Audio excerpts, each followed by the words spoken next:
Hello and welcome to this new episode of Daughters of Narcissistic Mothers podcast. Today I want to talk about something that affects us all to some degree, and this is the monster of guilt. This has been my biggest pain since I was a child, and I want to share some of my personal experience with you today, and also how to work with guilt to lessen the load. But first, let's celebrate. I know we're still in the holidays period and we just passed New Year. So Happy New Year to you all listening in. But I want to celebrate something else entirely today. I want to celebrate you. Daughters of Narcissistic Mothers podcast has been live for just over 6 months now. And it has been streamed over 60 countries so far, which is mind-blowing for me. And it's counting a strong over 1,000 listens per week, even during the holidays. And none of this would be possible without you. So I want to celebrate you, and also I want to thank you. First of all, for doing this work, for taking time to heal and to go deep in, even when it feels scary, challenging, and super uncomfortable to do so. This is such important work. When you heal yourself, you're healing the entire planet, really.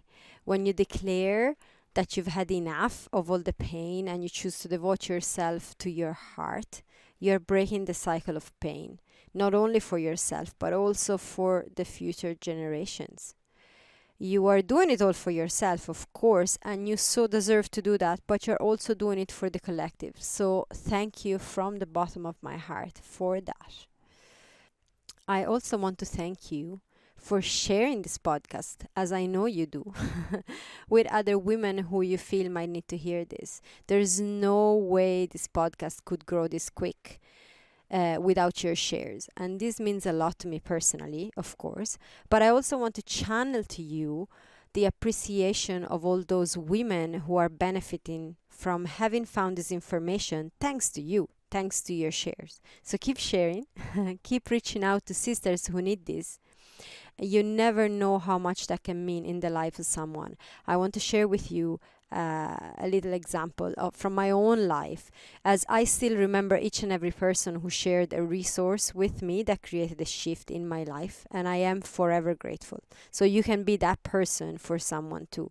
But I remember in particular being in a very bad place when I was in my late teens. There was so much going on with my mother at the time. She was living away, like in a different country, but we still fought a lot. She didn't approve my choice of college. She didn't approve my boyfriend at the time. And after some serious violent outbursts from her when we were together for the summer, I stopped talking to her for 1 year. It was really intense. Really intense. I missed her, and I had never been as confused in my whole entire life. She was my center. She was, despite everything, the person I needed the most. That's how I felt. That's how she had me feeling.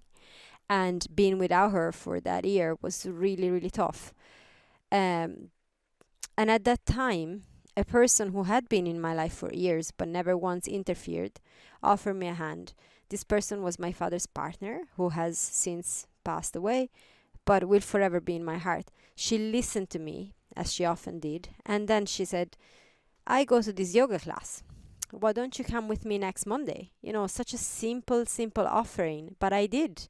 And her sharing this with me, sharing this experience with me, coming to me to my first ever yoga class, gave me the courage I needed to take the first step and change my life. That experience kickstarted my healing journey when I was 18 at the time, one that is still ongoing. That one outstretched hand led me here now. So one simple share of a link can literally mean the life to a person who receives it at the right time for them. I wanted to share this with you. So thank you. And keep on sharing. You are the fuel for this community to grow and to reach so many who need this support right now. So that's my intention for this new cycle, this new year that is starting. to reach as many women who need this support right now, as many as possible, and to share this information and the support that is available to as many as possible. I don't have a target number. I don't work like that. But I just want to reach as many as possible. And I can't do it alone. So your support, you listening in, you sharing, leaving reviews, comments, all of that really supports this vision that I have. And that is so, so, so important to my heart. So thank you again. And with that said, let's talk about guilt, the topic of today. How often do you feel guilty where your mother is concerned? This can be if you don't answer a message she sent you, or if you don't have time to call her, or if you wanted to go somewhere else this weekend but she wants you to visit her. And or it can go all the way if you want to go no contact but feel guilty about it, or maybe you have gone no contact and still feel guilty about it. You might feel guilty about even having thoughts about your mother that are not nice, and nice put in inverted brackets, as in thinking that she's not a good person, or that you don't actually love her as you should love your mother, and such and such. A lot of guilt can come from that, just from the simple thoughts. Before we go deeper into this, I want to share with you an email I received during the week from a lady who reached out. This is her second email to me, and she was happy for me to share it with you. To give some context, in the first email, she recounted how the relationship with her mother practically ended after her mother yelled at her and her husband before deciding to give her daughter the silent treatment. So the mother yelled at them, and then the mother decided to go no contact, which happens. The silent treatment, we get that. That's a punishment, isn't it? When we've been bad. But that's not the topic of today. So let's keep going. So the only contact that they've had since then have been rare visits to the grandchildren. So we addressed that, and I answered to that first email, and then I received a second email from this woman, and I wanted to share this with you because this email is on the topic of guilt, and I think it's helpful to hear some first-hand experience from someone that is not me. So I'm gonna read this email. Hi Matilde, Merry Christmas. Thank you so much for writing me back, and I'm so sorry it took me so long to write back. It is funny that you talk about guilt. I think that guilt is now a constant part of my life. Constant regrets, searching in my mind what I could have acted differently on many occasions before the big fight that ended it all. Perhaps if I was more assertive and knew how to set boundaries before, but I was like a blind, addicted, manipulated person who acted on instinct. See, I'm the only child. My mother was a single mother, so the burden feels even heavier. I feel like I am taking her heart out because she doesn't get to see the grandkids and me anymore. My husband doesn't exist in her world anymore. She doesn't see us as a separate family unit. She sees me as her extension, and that has always been this way. I saw an email from you about the cover narcissist mother, and that is my mother. You describe it so well. I was also raised by my grandparents, both of whom were narcissists. My mother left Poland every other year to go to work in the US, leaving me with them. Also, my mother's both brothers fall into that spectrum as well. It is only recently that I came to realize that this is the case. Only now that I discovered that term and was able to somehow pinpoint what I have witnessed my whole life, but didn't know how to name it. After listening to this podcast last night, I see a whole spectrum of her behavior, from covert to visibly abusive and sometimes physically abusive as well.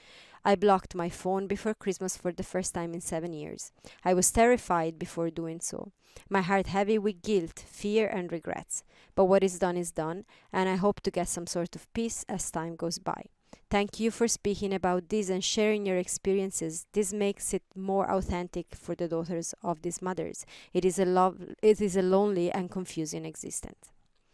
And that's the email. And thank you again for sharing this with me and with everyone in the audience. As always, this is such powerful support for so many. So thank you. And I get it. It is a lonely and confusing existence when we don't know And we feel like this is just happening to us.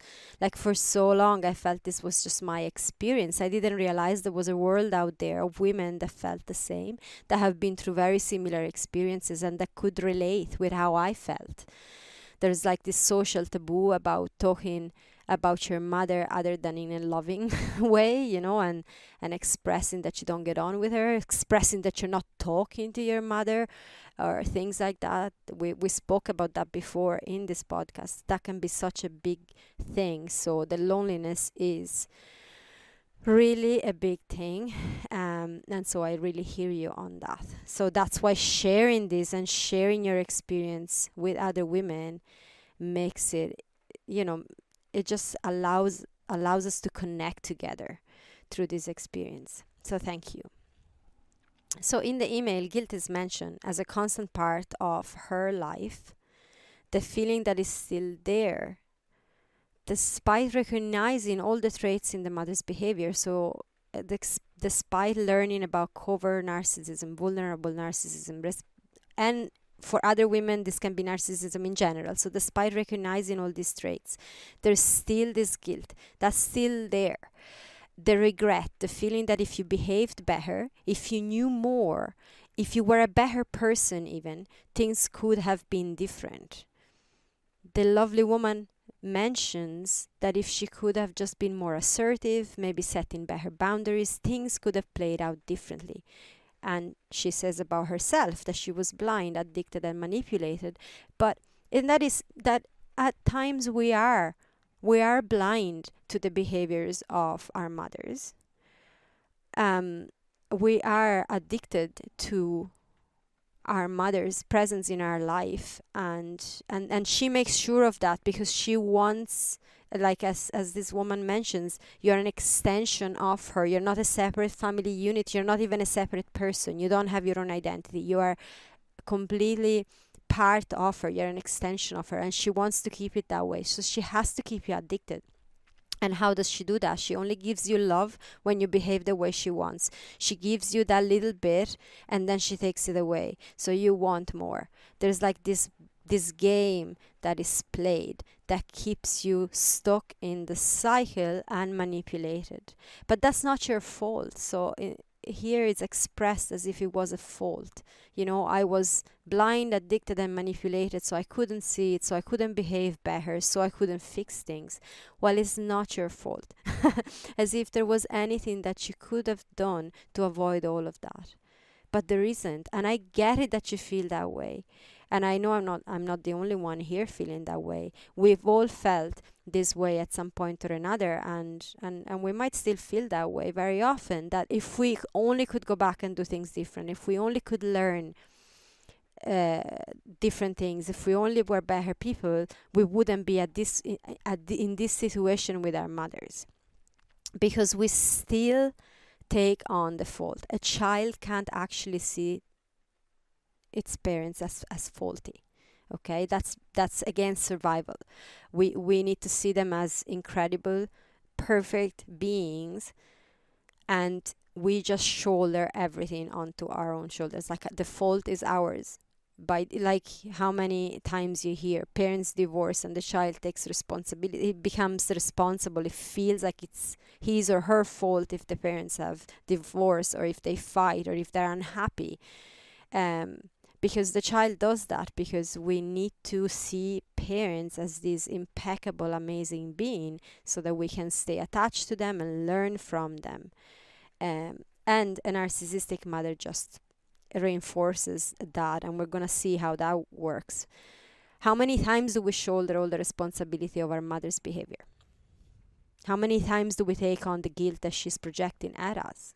Because all this guilt that we're feeling is actually the guilt that it's in her undealt, but she doesn't deal with and she projects at us, puts it on us.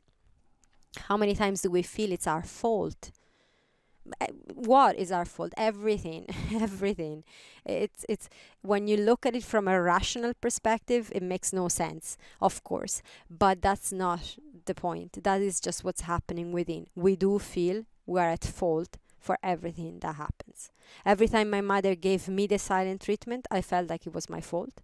Every time she got upset about something, either that I did or that someone else's did, it didn't even matter. She was upset. It was my fault. I believed her when she said I should have known better, even when I was a child. I believed her when she said that I should have done better. And I was also raised mostly by my grandparents, like it's mentioned in the email. My grandmother, in particular, is a vulnerable narcissist. My granddad is more grandiose. I was, and still am, very attached to my grandmother, and her victim behavior has deeply affected me from a very young age. Actually, most of the guilt that I feel comes from my grandmother and her vulnerable narcissism. There is also a lot of my mother in that. She's done her part for sure in different ways. And it resulted in me feeling guilty all the time. I felt guilty if I wanted to go out for dinner with friends. I felt guilty as a child when I went to my dad's house. My parents divorced when I was very, very little, so I always had this thing of there was my mother and grandmother house, and then there was my dad's house. And I lived with my mother and grandmother, but I was going to my father on Saturdays. And I loved going to my dad's, and I felt guilty for loving that, as if I was choosing him over her, over them, for that afternoon. I felt guilty if I wanted to buy my own clothes instead of letting my grandmother choosing, or my mother.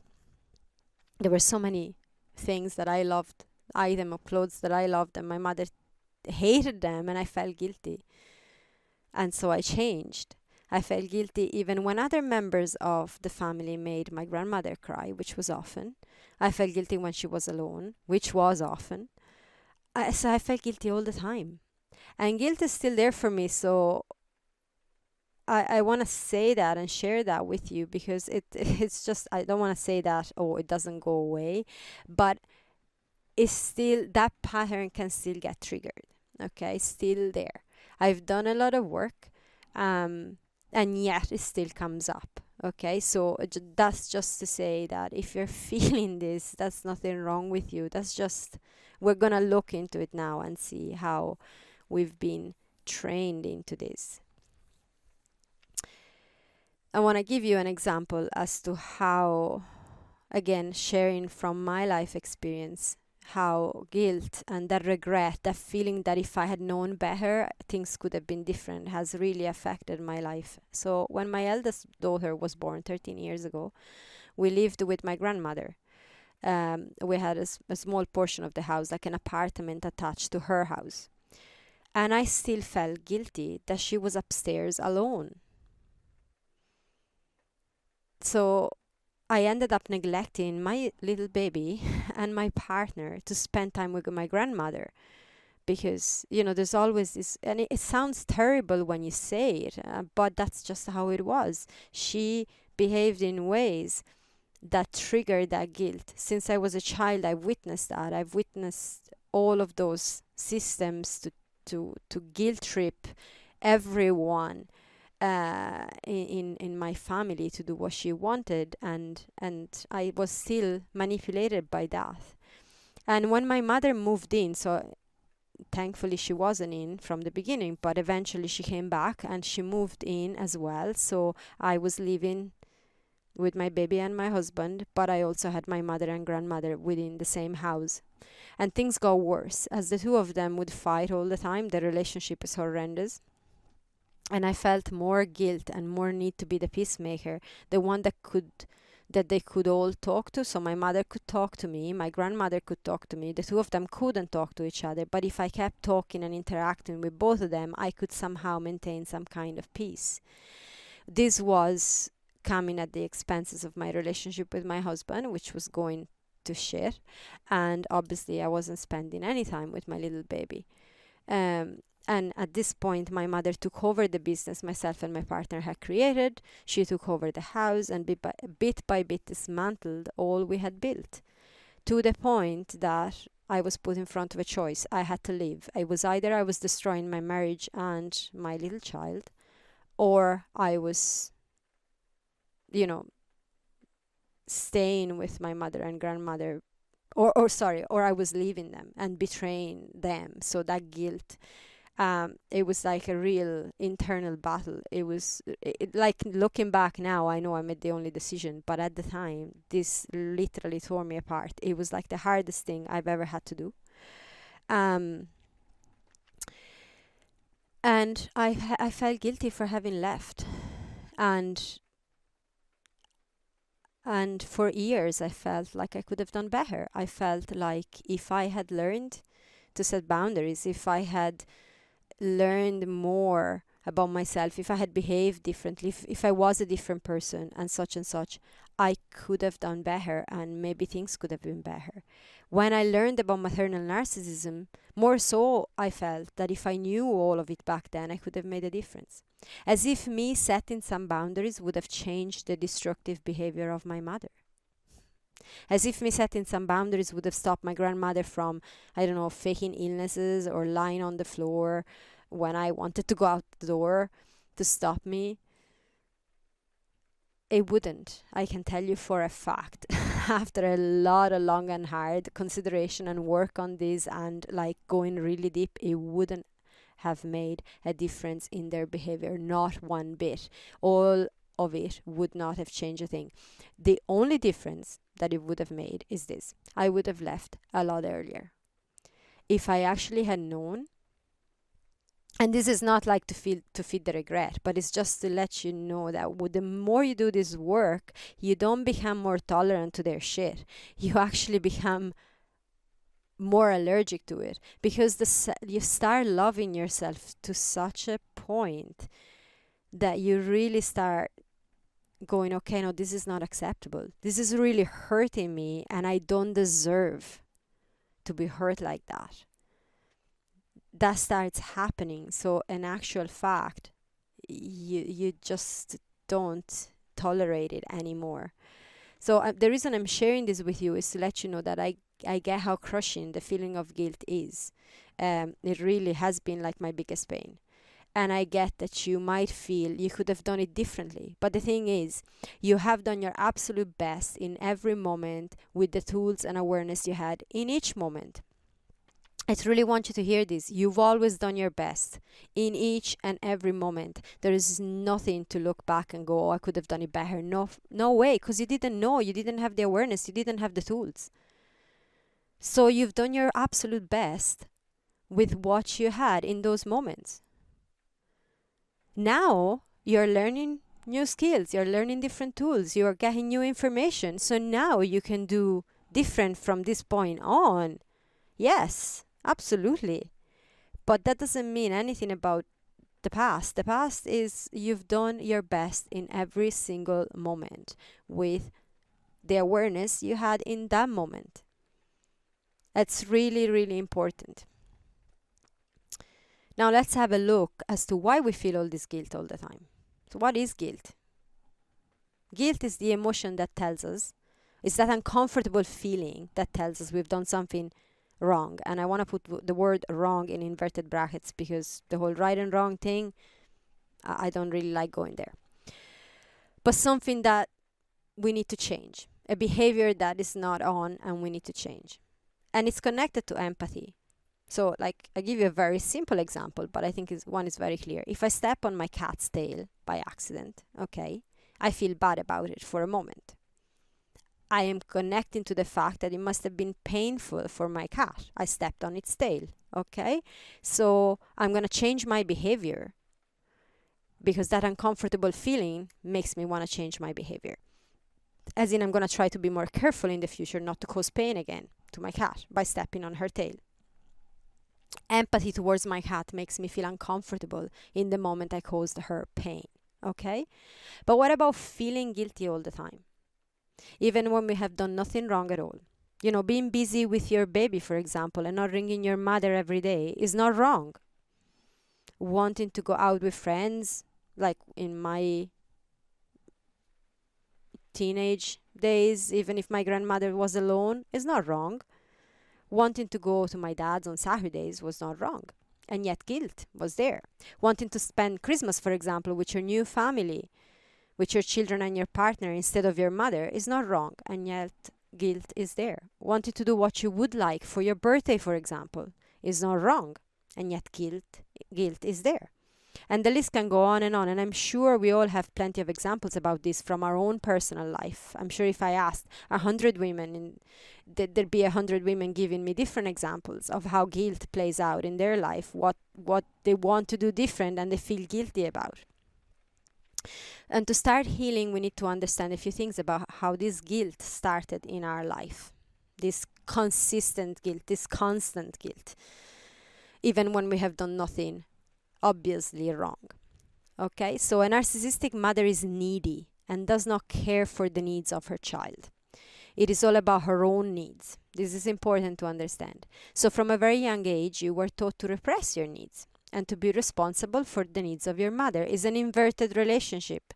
Okay, it's your mother. It's a mother should in a world of a perfect relationship be all about her baby, be nourishing and be loving towards her child unconditionally. Mother love is unconditional by definition, but this is not how it works with a narcissistic mother, and the relationship is inverted, and you end up being responsible for the needs of your mother with no boundaries, because she doesn't do boundaries. Remember, narcissists do not do well with boundaries. So she teaches you from a very young age, no boundaries, just do whatever is necessary to satisfy the emotional needs of your mother in order to get loved and a little bit of attention from her. That little bit that keep you addicted. Because she does give a little bit in some way, shape, or form. And that's just to keep you in the loop. If she was a vulnerable narcissist, meaning she was more the victim type, then you might end up feeling completely responsible for her from a very young age. If, like the lady that sent the email, you are an only child, you might feel this burden even more. But I want to say that like being an only child, I know that is a story I hear very often. I'm an only child, so it's all on my shoulders. And I can tell you that even if you're not an only child, it's still is all on your shoulders. A narcissistic mother finds a way to make you feel like that. I am not an only child. I have a lovely sister. That didn't ease it one bit, as both my mother and grandmother never failed to remind me that I was the most responsible one, the one they wanted around, the one that had to take care of it all, the one they got on with, the chosen one, which is not only horrible for my sister's experience, of course, and very unfair, as she's a wonderful woman, but it makes the burden on my shoulders enormous, as you can imagine, because I am the one. And if I remove myself, if I leave, if I go out, it doesn't matter that there's another person there. I am the one. So if I go, it's all my fault and I'm a bad person. So even if you're not an only child, a narcissistic mother finds ways to make you feel responsible anyways. And this is not to just diminish the whole only child thing, but it's just to say that it's really it's not that much worse. It's really like it can be just as bad if you have siblings, because the dynamics they can be the same. Also, a narcissistic mother never fails to remind you outright or in a more passive aggressive way of your faults. So training you to take the blame for everything, to feel shame about your behavior even when there's nothing wrong in what you're doing. So this results in self-loathing, low self-esteem, constant feeling guilty about everything that happens, all the way to feel responsible for the abuse. Okay? Your mother, a narcissistic mother, can say things such as, I would be a lovely mother, but you make me do this. You're such a bad child that I have no choice but to yell at you, for example. I don't like punishing you, but you leave me no choice. So these are just few examples. And you end up feeling responsible for the abuse.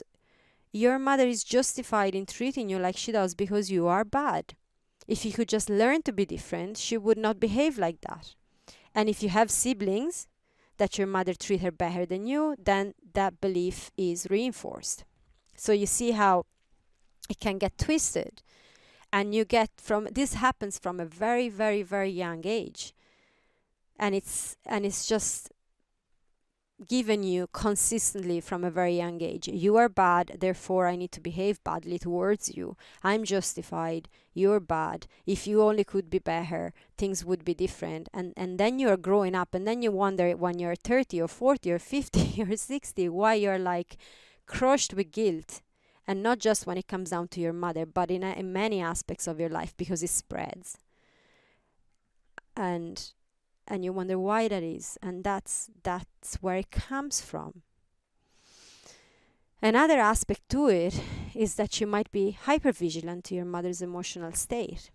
If your mother was more obvious an abuser, like violent, a grandiose narcissist, you become hypervigilant to protect yourself. Like, I remember I had to always keep tab on how she was feeling, because she could yell at me, she could go crazy. I could say one word and one day it would be fine, and I could say the exact same thing the next day and it could be like hell breaking loose in the house. So there's like this constant hypervigilant to her emotional state, which I then transferred in being hypervigilant to the emotional state of everyone around me.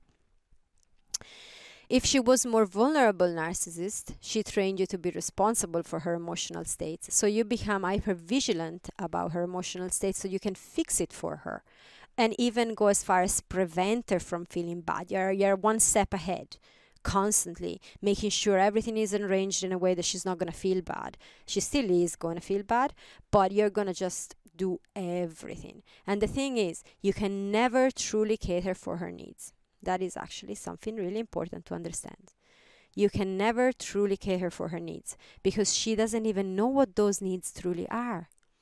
She just wants attention and validation, but she never did any work to heal. So it's a never-ending story, and you can never make her happy. Never. There's no way.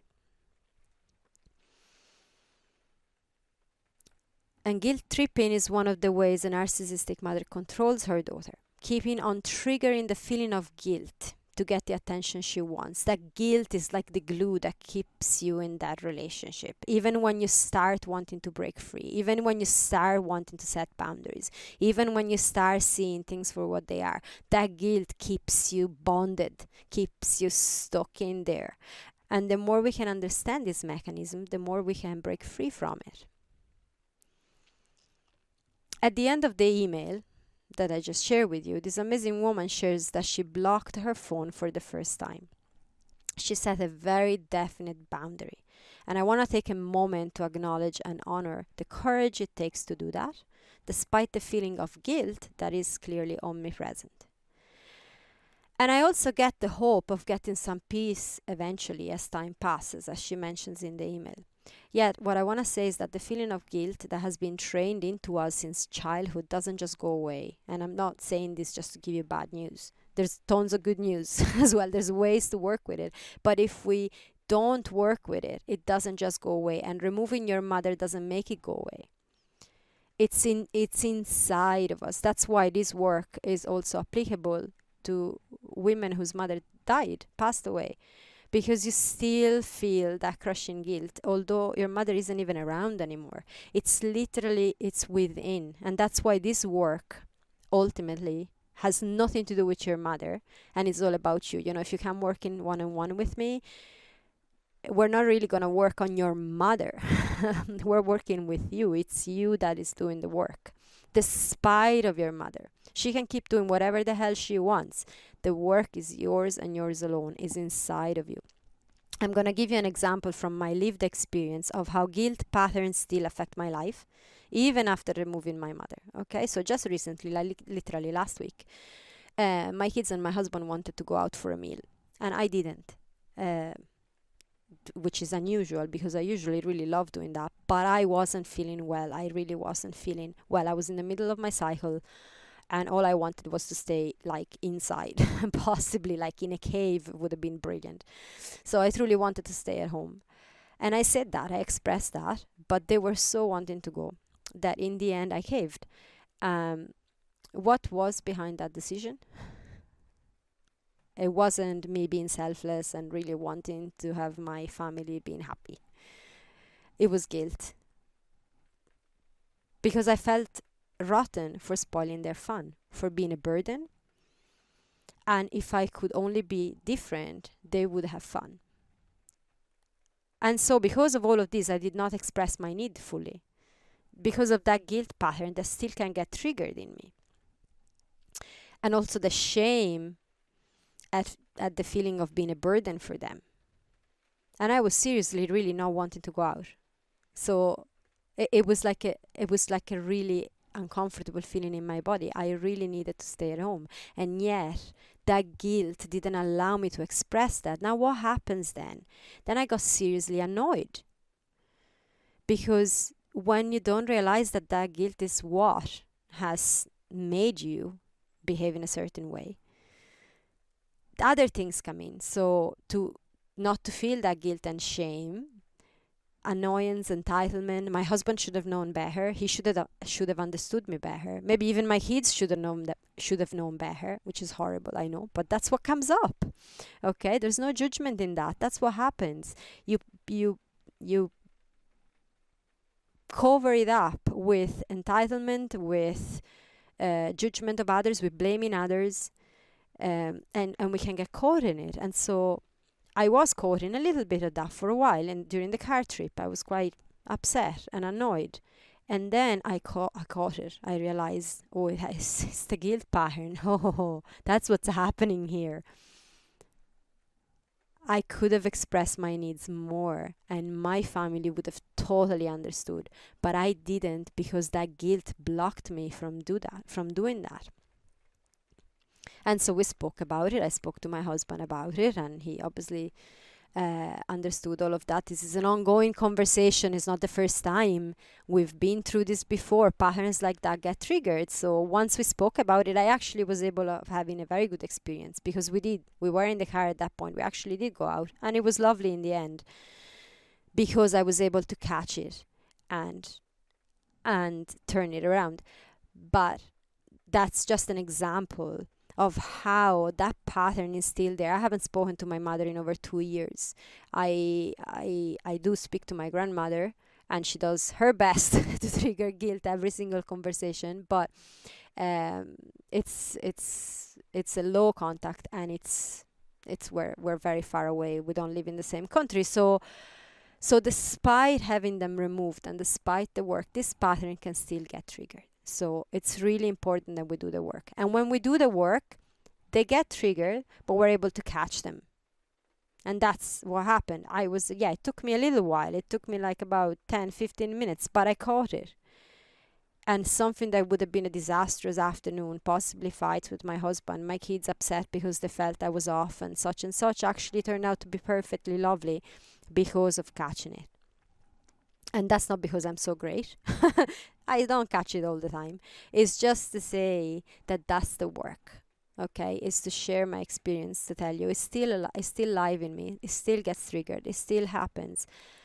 It doesn't just blissfully go away the minute you remove your mother and hopefully peace will come and hopefully you'll stop feeling this way. No, it doesn't happen like that. It doesn't just go away unless we put in the work. And even at that, the work is not to make the guilt go away. The work is actually to really become very accepting and compassionate towards ourselves of the full range of emotion that we're feeling that makes us human, and then from there. So whether you are no contact or you still have a relationship with your mother and guilt is the glue that holds it together. So if you're feeling all this guilt all the time, like, as I said, as I shared, I am, and I definitely have, very intensely, it is important to address. The first thing to accept is that no matter what you did or you currently do, your mother is what she is. You can't fix her. It was never your job to save her, and you're not responsible for her. I really want you to hear that. You can't fix her. It was never your job to save her, and you're not responsible for her. She is an adult. If you can do the work, so can she. It is her choice to be where she is in life. Nothing to do with you. My mother is miserable. Her life is really miserable. She's alone and it's miserable. I don't need to go into details. It's her choice. It's not my responsibility to fix her life for her. She's an adult. She can start doing the work, and at any moment she can turn it around. If she doesn't do that, that's her choice. And that's not being bad or being selfish. That's just the way it is. You are being uncomfortable. You are choosing to go into challenging emotions. You are choosing to do the work. So can she. And if she doesn't do that, that's not your job. It's not your baby. You have your own life. The other thing to understand that is really, really important is that you have done nothing wrong. The feeling of constantly being doing something wrong comes from a consistent training of your system from a very young age. It is a trigger pattern. It's not an inherent part of you. You are not faulty. You are not wrong. You are not a person that feels guilt all the time just because that's how you are. And your system can be retrained. That's the good news. We are getting to the good news. Okay? You can retrain the system. And to retrain your system, it is important to start acknowledging your own emotions, to start gently getting to know yourself and your emotional world, your inner world. That's where it all happens. You have been so focused on your mother's emotional state from the very beginning. She made sure of that. Now it's time to feel into your own emotions, the full range of them. Meaning when you feel a wave of guilt, acknowledge it. When you feel a wave of sadness, acknowledge it. And so on. And also the good, there's no good and bad emotions, but the ones that feel less uncomfortable, let's say. Like if you're feeling blissed out, if you're feeling happy, acknowledge it. There's a lot of guilt that goes with feeling happy. I know when I do feel happy, when I have a moment when I'm like, wow, things are really going well, guilt comes in. Because I don't deserve it. There's this underlying belief still that I don't deserve it. And then my mother is unhappy and I'm happy. I should be guilty. I should be feeling guilty about this because, who am I to be happy when she's unhappy? And again, it's her choice to be where she is. But the wave comes up nonetheless. So feeling these emotions doesn't make you bad, makes you human.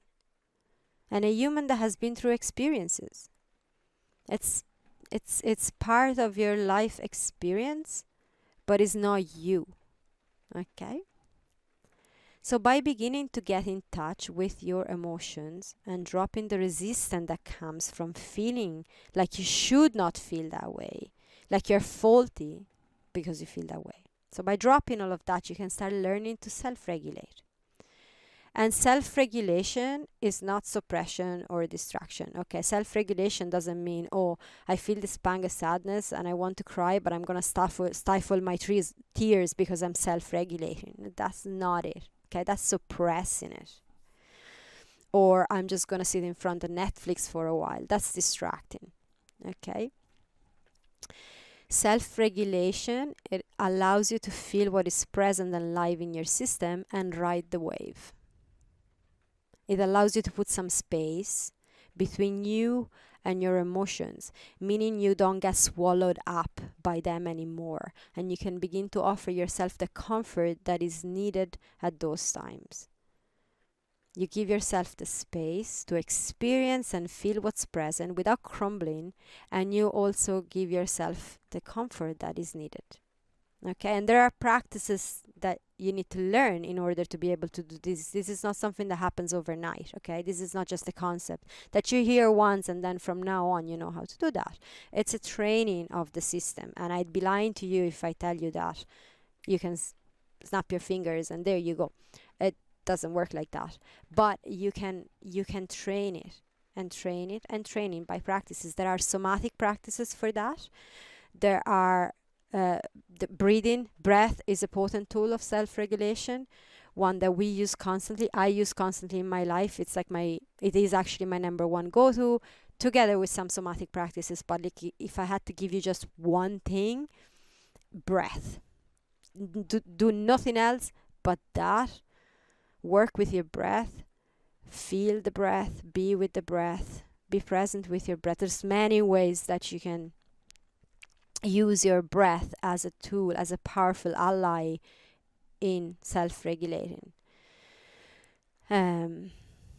And also journaling. Journaling is a powerful practice when done with the intention to understand yourself more, to get to know yourself, and to allow out what is otherwise stored inside. Okay, so somatic practices, breath, together with journaling, that these three things in together can make for a very powerful combination of tools to use in your everyday life, really. But you can only use them in your everyday life if you practice.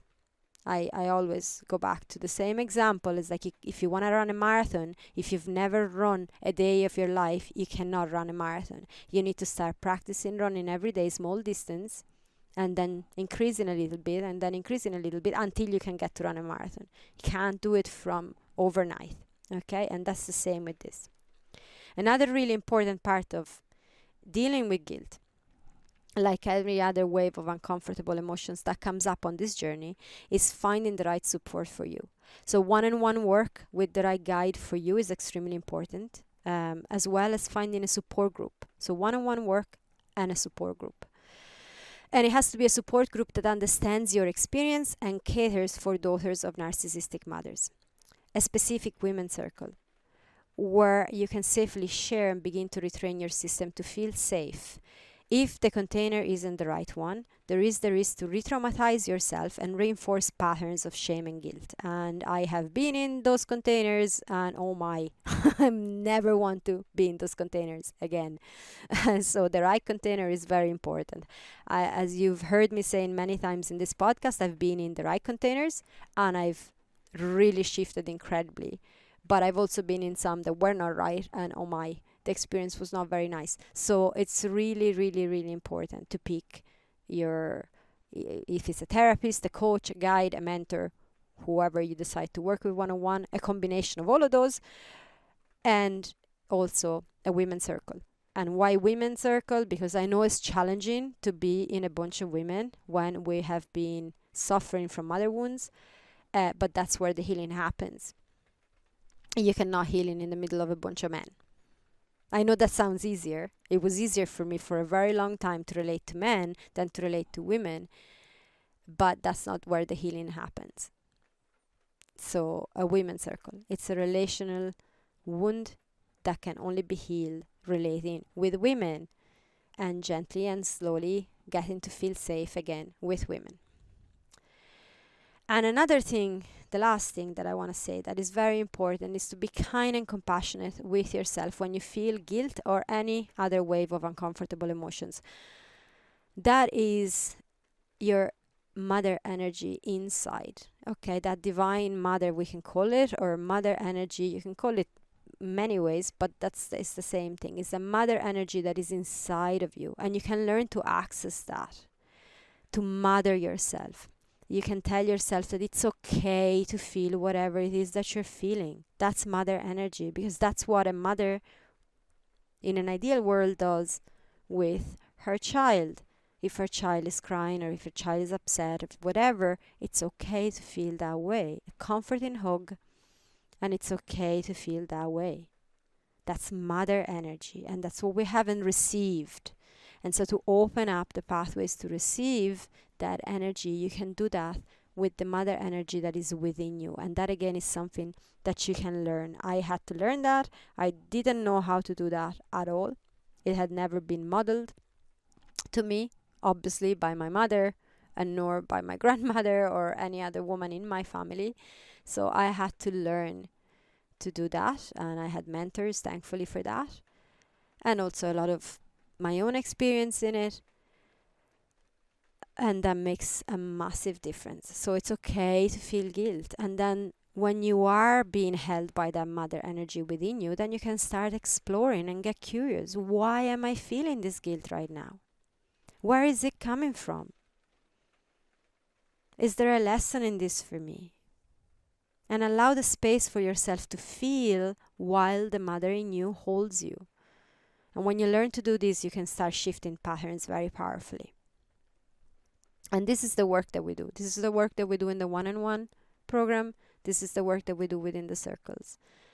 Um, and that is a big episode. There was a lot that I had to share with this. So, again, please reach out, share your experience. If you have questions on this topic, I know it's a big one. There's going to be more episodes on this, I'm sure, because as you know, it's such a big thing. It's such a big thing, and it impacts us all, really. So if you're feeling alone in this, I can tell you for a fact you are not alone in this. Every woman I'm talking to, guilt is one of the main things, the main pains, and it has been for me. And as I mentioned, it still is. So reach out. My email is always in the description of the episodes. Share your experience, ask your questions. Remember that it's not necessary that I share your emails in the podcast. That is just when women allow me to do that. That's wonderful, and we share that, but it's not necessary. You can reach out to me, and it's confidential all the time. So that's to make it very, very safe for you to reach out. And also remember that the self-love guided practice is still available, and you can access that. That's free. So again, the link is always in the description of the videos.